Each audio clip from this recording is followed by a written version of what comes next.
park is 95% water. If you're just on the surface of the park, all you're seeing is a big flat expanse of open water. If you get below it, you start to see why the park is here. It's a very unique tropical, subtropical setting. You've got coral reefs in the continental United States, the only place that exists.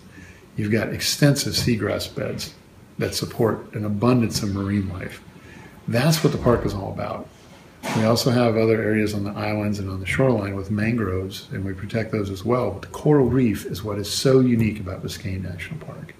We want to preserve that as well as we possibly can on into the future, so additional generations, many years from now, can enjoy that coral reef in a better state of condition than it is today.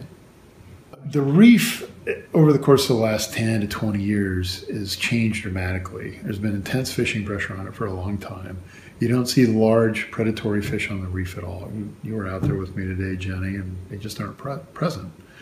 We would like to see those come back. Additional fish biomass on the reef helps to maintain a healthier coral reef. There's external influences beyond the park's control that are also impacting the reefs undeniably.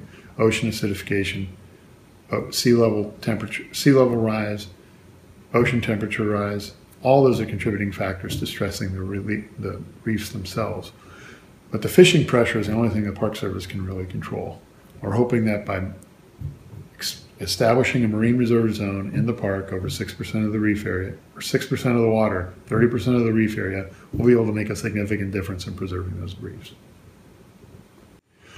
A typical park visitor that's coming out into the park to recreate, they're not going to notice any difference immediately. This is a management plan that's been in development for many years. It's going to take a while to get what's recommended in this and what the action that we're going to be taking implemented.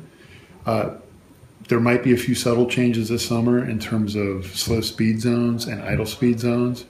The management plan is going to be how the park is managed on into the future. It's going to take years to fully implement this plan.